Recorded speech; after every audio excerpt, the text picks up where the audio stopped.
आइए हम लोग देखते हैं आज विभाज्यता के नियम। ठीक है, तो दो से विभाज्यता का नियम तो आप सभी को मालूम है।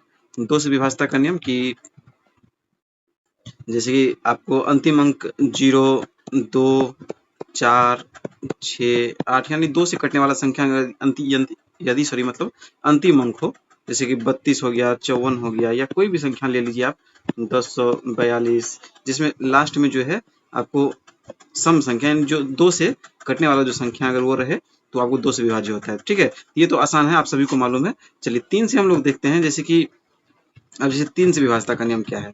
3 से विभाज्यता का नियम जिसमें से बहुत लोगों को नहीं पता होगा। 3 से विभाज्यता का नियम, 3 से विभाजिता, 3 से विभाजिता। 3 से विभाज्यता का नियम क्या है। जैसे कि मान लीजिए एक संख्या है आपको 1, 2, 3, 9, क्या ये संख्या 3 से विभाज्य होगी या नहीं होगी। तो अब इसके लिए कुछ लोग क्या करेंगे कि अब इसमें ऐसे करके भागा देंगे, 1, 2, 3, 9 में 3 से, फिर पता करेंगे कि यह संख्या 3 से विभाज्य है या नहीं। तो सब हम लोग क्या करेंगे कि शॉर्ट में सबसे इस संख्याओं को जोड़ लेंगे। ये जो संख्याएं हैं ये सारी संख्याएं 1, 2, 3, 9 को जोड़ लेंगे और परिणाम वाला जो संख्या होगा यानी जोड़ने के बाद जो संख्या निकल के आएगी यदि वो 3 से विभाज्य है तो ये पूरी संख्या 3 से विभाज्य होगी। ठीक है, जैसे कि 2, 1, 3, 3, 3, 6, 9, 6, 15। तो इन संख्याओं को यदि हम आपस में ही जोड़ लेते हैं, आपस में ही जोड़ लेते हैं तो ये कितना आ जाता है 15। 15, अब 15 तो 3 से विभाज्य है। ठीक है, 3 का जब हम पहाड़ा पढ़ते हैं तो 3 पचे 15 होता है ना। तो अब जैसे कि 3 पचे 15 तो 15 विभाज्य है, यानी आपको ये आपको 1, 2, 3, 9 ये आपको 3 से विभाज्य होगी। यदि कोई भी संख्या ले लिया जाए, जैसे कि मान लीजिए 5, 4, 3, 543 3 से विभाज्य है या नहीं। तो अब हम लोग क्या करेंगे, सबसे पहले इस तीनों को जोड़ लेंगे, 5, 4, 9, 3, 12 यानी 12 हो रहा है, 12 3 से विभाज्य है यानी संख्या 3 से विभाज्य होगी। ठीक है, यही आपको 3 से विभाज्यता का नियम है। कोई भी संख्या आप ऐसा ले लीजिए और उसको आपस में जोड़ दीजिए। आपस में जोड़ने के बाद अगर वो परिणाम वाला संख्या 3 से विभाज्य हो रहा है तो वो सारी संख्याएं जो है आपको 3 से विभाज्य हो जाएगी। जैसे कितना बड़ा संख्या हम ले, जैसे कि मान लीजिए 1, 2, 4, 6, 3। अब देखिए 2, 1, 3, 4, 3, 7, 5, 12, 6, 18, 18, 3, 21। अब इन सारी संख्याओं को यदि हम जोड़ते हैं तो आपस में तो क्या हो जाता है, ये 21 हो जाता है। 21 होता है ना। और इसका मतलब ये पूरा संख्या जो है आपको 3 से विभाज्य होगा। ठीक है, तो आप लोग समझ गए होंगे कि किसी भी संख्या का, कोई भी संख्या जो होता है उसको आपस में जोड़ने पर यदि परिणाम वाला संख्या, ठीक है, परिणाम वाला संख्या 3 से विभाज्य है तो वो पूरी संख्या ही आपको 3 से विभाज्य होती है। ठीक है, चलिए आगे बढ़ते हैं। अब देखते हैं हम लोग 2 और 3 विभाज्यता का नियम हम लोग देख लिया। अब 4 से विभाज्यता का नियम हम लोग जानते हैं। 4 से विभाज्यता का नियम यदि हो, यानी 4 से आपको पता करना हो कि 4 से विभाज्यता का नियम क्या है। 4 से विभाज्यता का नियम, 4 से विभाज्यता का नियम, तो कोई भी अगर संख्या हो उसका अंतिम 2 अंक यदि 4 से विभाज्य, यानी मान लीजिए हम कोई संख्या लेते हैं जैसे 5624, अगर इसका अंतिम 2 अंक 4 से विभाज्य है तो पूरी संख्या 4 से विभाज्य होगी। अब देखिए 24 है तो 4 6 के 24, 4 गुना 6 यदि हम करते हैं, 4 का पहाड़ा पढ़ते हैं तो 4 गुना 6 यदि करते हैं तो 24 आता है। इसका मतलब ये पूरी संख्या ही 4 से विभाज्य होगी। अब मान लीजिए 1, 2, 5, 7, 9, 0, अब यहाँ पे आप ले लीजिए 4। अब अंतिम 2 संख्या, क्या अंतिम 2 संख्या 4 से विभाज्य है, तो बिल्कुल है।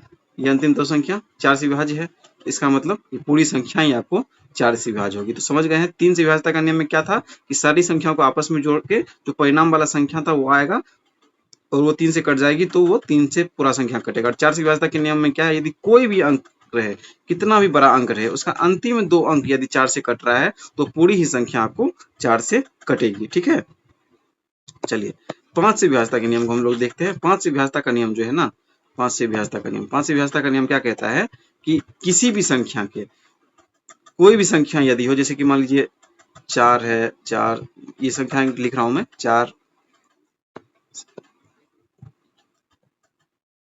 ठीक है, कोई भी संख्या हो यदि इसका अंतिम अंक, ये अंतिम अंक 0, 0 या 5 हो, ठीक है, अंतिम अंक 0 या 5 यदि होता है, 0 या 5 यदि होता है तो वह संख्या जो होता है पूरी संख्या आपको, ये पूरी संख्या आपको 5 से विभाज्य होती है। ठीक है,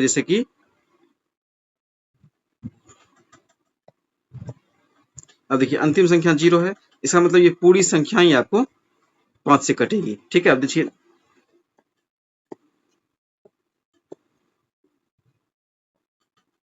अब ये संख्या देख रहे हैं, अब देखने से तो आपको लग रहा है अटपटा थोड़ा सा यहाँ पे लग रहा है ना, लेकिन यहाँ पे देखिए अंतिम अंक क्या है, 5 है। तो 5 से विभाज्यता का रूल क्या है कि अंतिम अंक 0 या 5, अंतिम अंक 0 या यदि 5 हो तो वह पूरी संख्या ही आपको 5 से विभाज्य होगी।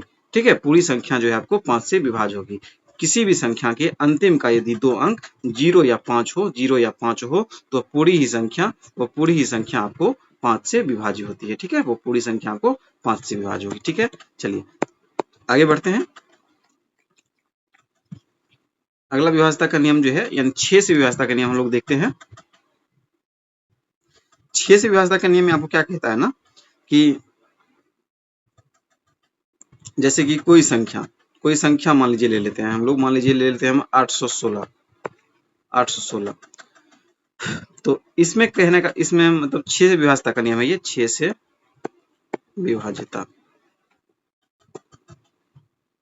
इसमें कहा गया है आपको 6 से विभाज्यता में कि यदि कोई संख्या 2 और 3 दोनों से ही विभाज्य है तो वह संख्या 6 से डेफिनेटली जो है वह कटेगी ही कटेगी। अब देखिए ये तो 2 से विभाज्य है क्योंकि इसका अंतिम अंक देख रहे हैं कि 6 है जो 2 से कटता है, और इसको जोड़ के देखिए 3 से विभाज्यता का नियम क्या है कि सारी संख्याओं का योग जो है वो 3 से कटना चाहिए, तो वह 3 से विभाज्य होगा। तो 8 1 9 6 15, इस संख्याओं का टोटल संख्याओं का योग कितना होता है तो 15। यानी इस संख्या को हम देख रहे हैं कि ये 2 से भी कट रही है और 3 से भी कट रही है, ये पूरी संख्या जो है आपको 6 से विभाज्य होगी। ठीक है, 6 से विभाज्य होगी। देखिए इसका नोट भी आप बना सकते हैं, इसका अगर आप चाहें तो नोट्स कर सकते हैं, आपको ज्यादा आसानी होगी। अब कोई भी संख्या आप ले लेंगे और प्रैक्टिस पे करेंगे तो आपका जो है ज्यादा एकदम बेहतर होते जाएगा। अब देखिए जैसे कि हम एक और संख्या ले लेते हैं,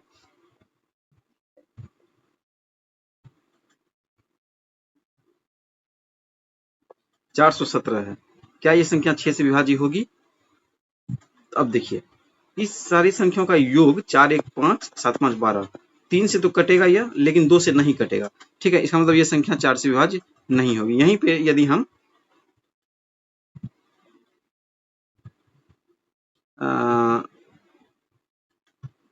ऐसा संख्या कुछ ले लें जिसको 7 2 9 1 10 4 14 हो जाता है, तो 14 भी जो है आपको यहाँ पे देखिए लास्ट वाला संख्या जो है आपको, अब ये क्या होगा, ये आपको 2 से कट जाएगा लेकिन आपको 3 से नहीं कट रहा है, तो इसका मतलब यह संख्या जो है 6 से विभाज्य नहीं होगी। ठीक है, इसी तरह कोई भी संख्या जिसका जो आपको 2 और 3 दोनों से विभाज्य यदि होती है तो वो पूरी संख्या आपको 6 से विभाज्य होगी। ठीक है, चलिए आगे देखते हैं। आगे हम लोग 7 से विभाज्यता का नियम देखते हैं। 7 से विभाज्यता का नियम क्या कहता है? 7 से विभाज्यता का नियम क्या कहता है आपको? 7 से विभाज्यता का नियम आपको क्या ये समझ आ रहा है? आप लोग बिल्कुल कमेंट जरूर कीजिएगा। आपको छोटी छोटी ट्रिक जो है आजकल मैथ के मैं आपको दे रहा हूँ, आप लोग उसका चाहे तो नोट्स बना लीजिएगा। ठीक है, बहुत अच्छे से आपको ये चीजें जो है बहुत, देखिए बहुत छोटी क्लास है, आपको 10 मिनट में सारे आपको विभाज्यता का नियम जो है सारा खत्म हो जाएगा 10 से 15 मिनट में। ठीक है, अब देखिए जैसे 7 से विभाज्यता का नियम, इसमें क्या कहता है कि अंतिम अंक गुना 2 को बाकी संख्या से घटाएं। अब जैसे मान लीजिए एक संख्या लेते हैं एक संख्या मान लीजिए 308 है, 308 है, इस संख्या को हम लेते हैं। क्या ये संख्या 2 से विभाज्य होगी या नहीं होगी? तो क्या करना है हमको कि अंतिम अंक जो है, अंतिम अंक में गुना 2 कर लेना है। ये अंतिम अंक है 8, इसमें गुना 2 कर लेना है, कितना हो गया 16। ठीक है, हो गया ना। अब क्या कह रहा है, अंतिम अंक को बाकी संख्या से घटाएं। तो अब बाकी संख्या कितने रह गए यहाँ पे 30। ठीक है, बाकी संख्या इधर कितने हो गए तो 3 और 0, तो इस 30 में से इस 16 को हम घटाते हैं, 16 को घटाते हैं तो कितना हो जाता है तो 14 हो जाता है। अब ये 14 जो है आपको 7 से विभाज्य है, यानी ये पूरी संख्या ही आपको 7 से विभाज्य होगी। ठीक है, इसी तरह कोई भी अगर नंबर रहे तो आप इस तरह से निकाल सकते हैं। अंतिम अंक में क्या करेंगे, अंतिम अंक में गुना 2 करेंगे और बाकी जो रेस्ट जो संख्या है उससे घटा देंगे, और जो परिणाम वाला संख्या होगा वो यदि 7 से विभाज्य है तो वो पूरी ही संख्या आपको 7 से विभाज्य होगी। और आपको जो है ना कंपटीशन के एग्जाम में बहुत लंबे नहीं आएंगे, आपको मुश्किल से 4 से ऐसे ही तरह 3 4 5 तक जो है इसी तरह से जो है आते हैं आपको। ठीक है, अब देखिए हम लोग 8 से विभाज्यता का नियम देखते हैं। ठीक है, 8 से विभाज्यता का नियम, 8 से विभाज्यता का नियम ये क्या कहता है अंतिम 3 अंक 8 से विभाज्य हो। मान लीजिए कि हम संख्या एक लेते हैं, मान लीजिए संख्या है 17,320 लेते हैं, 17,320, ठीक है। इसमें कहता है कि अंतिम 3 अंक 8 से विभाज्य हो। अब मान लीजिए ये संख्या हम लिए हैं, अब इसका अंतिम 3 अंक कौन सा है, तो यहाँ पे 320 है, ठीक है। ये 8 से विभाज्य हो, ठीक है, 8 से विभाज्य, क्या ये 8 से विभाज्य है, तो 8 से तो विभाज्य है ये, 8 चौके 32, 40 बार में कट जाएगा, तो इसका मतलब ये पूरी ही संख्या आपको जो है 8 से विभाज्य होगी, ठीक है। समझ गए। अंतिम अंक संख्याओं का, अंतिम 3 संख्याओं का, अंतिम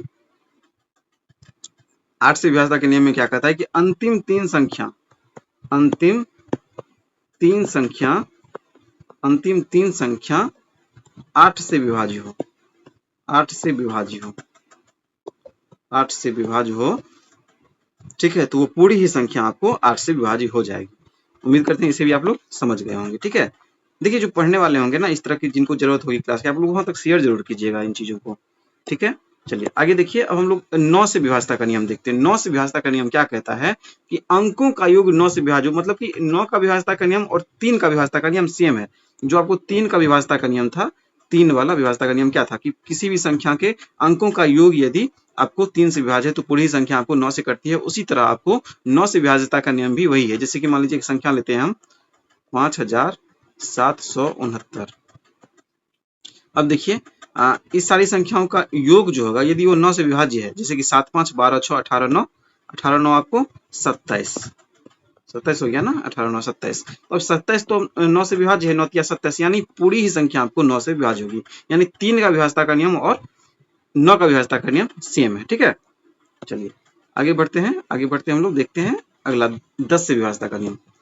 10 से विभाज्यता का नियम, 10 से विभाज्यता क्या नियम क्या कहता है कि अंतिम अंक 0 हो। ये आप सभी को मालूम है कि अंतिम अंक 0 हो, 0 हो, जैसे कि 10 20 30, यानी 10 का गुणज 40, इसी तरह से कुछ भी संख्या हो अंतिम अंक 0 है तो वो आपको 10 से विभाज्य होगी, ठीक है। इन चीजों को तो आप लोग जानते ही हैं। चलिए जो नहीं जानते हैं आप लोग, अब जैसे कि 11 से विभाज्यता का नियम क्या कहता है, 11 से विभाज्यता का नियम, इसे हम मिटा देते हैं। यहाँ पे देखिए 11 से अगर विभाज्यता का नियम हो 11 से, तो यह क्या कहता है, 11 से विभाज्यता का नियम कहता है कि विषम और सम स्थान का योग का अंतर 0 या 11 हो। जैसे कि मान लीजिए 1826 लेते हैं, इसमें कहता है कि विषम स्थान और सम स्थान के योग का अंतर जो है वह 0 होना चाहिए या फिर 11 होना चाहिए, तो वह संख्या आपको पूरी की पूरी 11 से विभाज्य होगी। अब देखिए ये विषम, ये सम,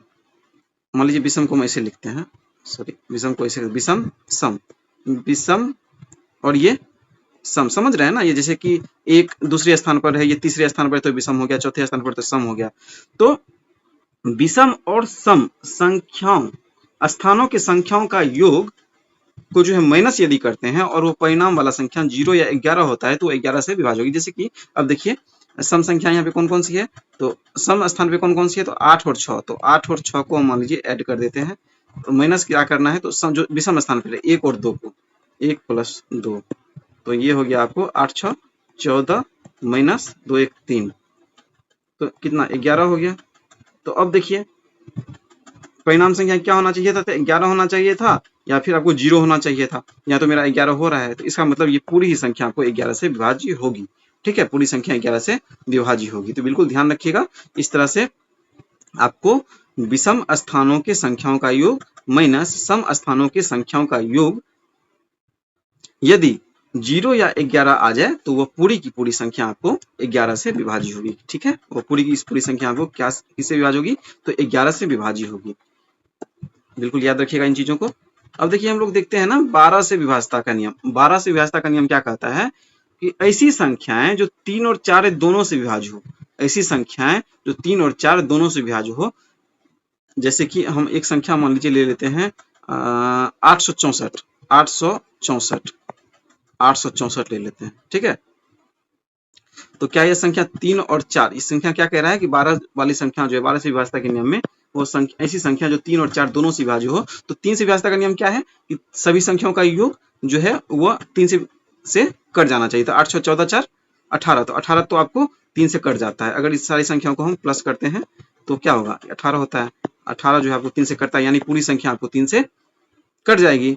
ठीक है, और 4 से विभाज्यता का नियम क्या था कि अंतिम अंक जो है 4 से विभाज्य हो, अंतिम अंक यहाँ पे 4 से विभाज्य है ना। इसका मतलब आपको ये 4 से भी कटेगी, इसका मतलब ये संख्या 3 और 4 दोनों से कट रही है, अर्थात ये 12 से डेफिनेटली कटेगी। तो बिल्कुल ध्यान रखिएगा, ऐसी संख्याएं जो आपको 3 और 4 दोनों से कटे, ऐसी संख्या आपको 12 से बिल्कुल कटेगी। ठीक है, चलिए आगे बढ़ते हैं। अगला संख्या हम लोग देखते हैं, यानी अगला विभाज्यता के नियम में हम लोग देखते हैं कि 13 से विभाज्यता का नियम क्या कहता है। तो 13 से विभाज्यता का नियम आपको कहता है कि अंतिम अंक गुना 4 प्लस बाकी संख्या 13 से विभाज्य होने चाहिए। अंतिम अंक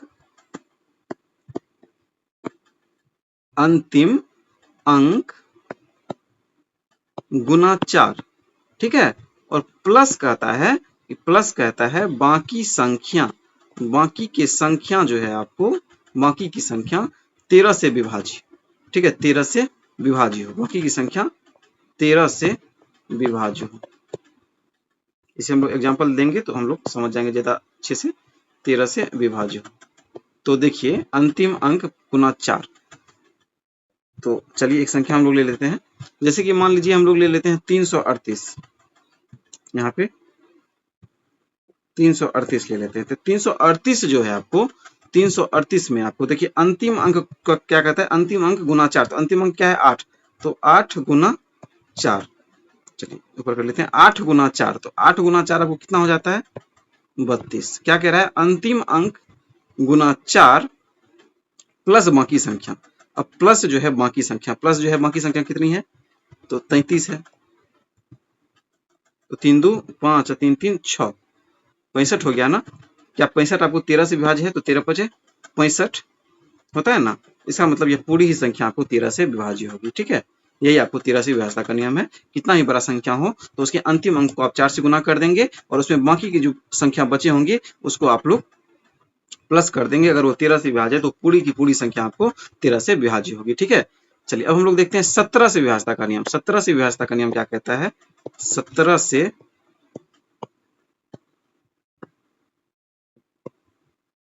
विभाज्यता, 17 से विभाज्यता का नियम क्या कहता है कि अंतिम अंक गुना 5, अंतिम अंक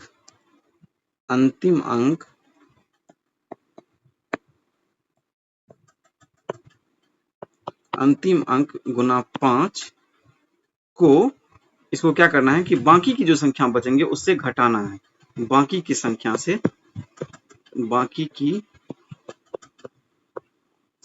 से देखिए इसमें थोड़ा सा ना राइटिंग का आपको इशू लग रहा होगा, लेकिन ये डिजिटल नहीं है, स्क्रीन पे टाइप के स्क्रीन लिखने में थोड़ा सा इस पे राइटिंग प्रॉब्लम है, जल्द ही इसको भी मैं ठीक कर दूंगा।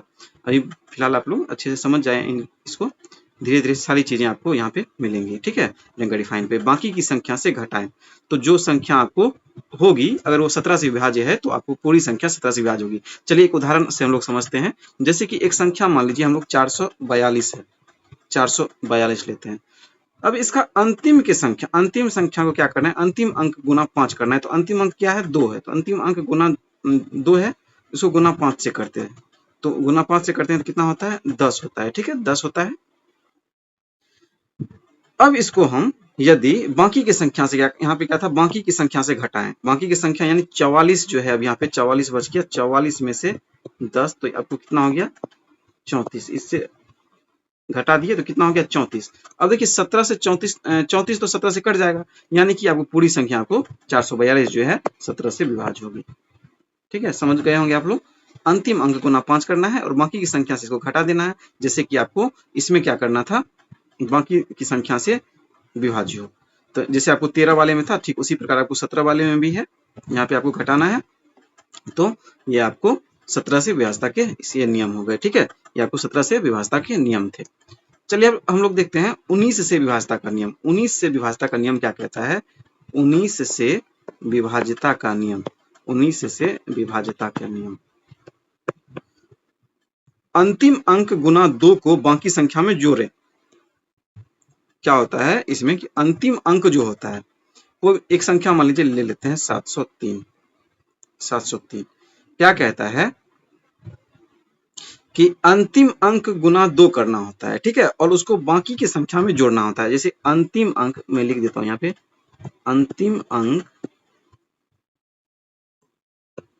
अंतिम अंक में को गुना 2 से, उसके बाद क्या करना है, तो गुना 2 करने के बाद बाकी की संख्या में, अंतिम अंक गुना 2 को बाकी की संख्या में जोड़े,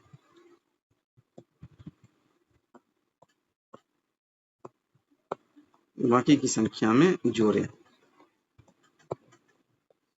तो अंतिम अंक क्या है इसका, अंतिम अंक यहाँ पे देखिए, अंतिम अंक इसका 3 है, तो अंतिम अंक में गुना 2 करते हैं, 3 गुना 2 आपको 6 हो गया, और बाकी की संख्या में जोड़ना है, तो बाकी का संख्या कितना बचा था, 70, तो 70 प्लस 6 तो 76 हुआ ना। अब देखिए आपको 19 से ये कट जाएगा, 76 बिल्कुल कटेगा 19 से, तो अगर 19 से ये संख्या कट रही है, 19 से, ठीक है,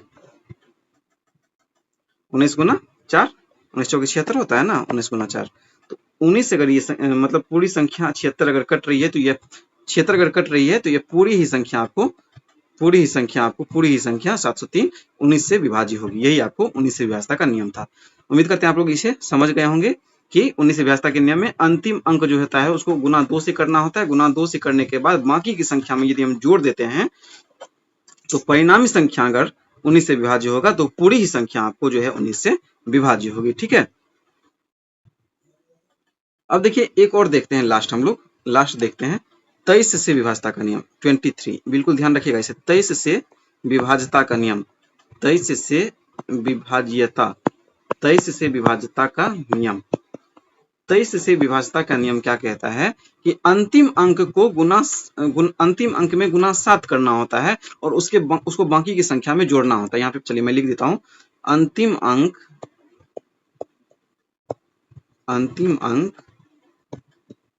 अंतिम अंक को गुना 7 कीजिए, और इसको बाकी की संख्या में अंतिम अंक गुना 7 करने के बाद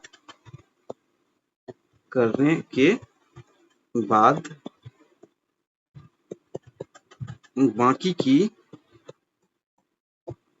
संख्या में जोड़ें, ठीक है। अंतिम अंक को गुना 7 करने के बाद बाकी की संख्या में जोड़ने पे यदि वह 23 से विभाज्य है, तो पूरी ही संख्या आपको 23 से विभाज्य होगी। चलिए किसी एग्जांपल से समझते हैं।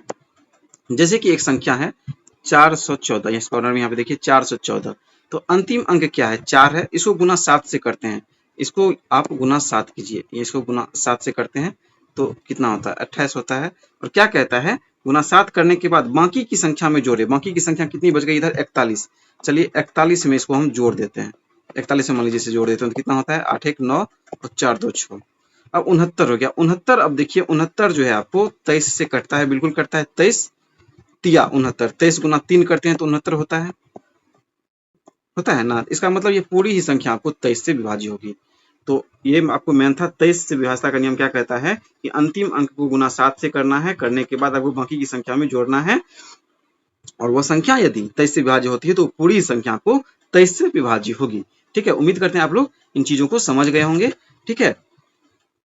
तो आप लोग आराम से अगर धीरे धीरे देखेंगे तो आप लोग इसका अच्छे से नोट्स भी बना सकते हैं अपनी कॉपी में। बहुत अच्छा यहाँ पे आपको नियम मैंने बताया है जो आपके एग्जाम के लिए बहुत ही उपयोगी है, बिल्कुल इसे ध्यान रखिएगा, क्योंकि अब देखिए आपके जो है अब बीएसएससी के सारे एग्जाम अब स्टार्ट हो जाएंगे आपको, ठीक है। बीएसएससी का आपको जितने एग्जाम है वो सारे स्टार्ट हो जाएंगे। और देखिए सबसे पहला तो लगता है आपको बीएसओ का जो एग्जाम, वो आपको ऑडिटर के एग्जाम से 3-4 दिन पहले या 3-4 दिन बाद लिया जा सकता है। वैसे भी कैलेंडर में आपको जुलाई डेट दिया गया था, ठीक है, जुलाई डेट दिया गया था बीएसओ का, और आपको जो है लगता है, इसका उम्मीद एकदम प्रबल संभावना है इसकी कि आपको जुलाई में बीएसओ का एग्जाम ले लिया जाएगा। तो बिल्कुल ध्यान रखिएगा, बीएसएससी के द्वारा यह एग्जाम कंडक्ट करवाई जा रही है, और बीएसएससी का जो सारा कोई भी एग्जाम है तो सबका सिलेबस आपको पता है कि कोई भी डिपार्टमेंट अगर एग्जाम ले रही है, जैसे बीपीएससी ले या बीएसएससी ले, उसका जो सिलेबस है उसी अकॉर्डिंग वह एग्जाम लेती है। तो आपको इसमें भी जो है 25 मैथ बिल्कुल पूछा जाता है, तो आपको ये सब जो है तरीके बिल्कुल मालूम होने चाहिए। तो आप लोग बिल्कुल इसका नोट्स बना लीजिएगा एकदम ध्यान से, इत्मीनान से सुनते हुए, ठीक है।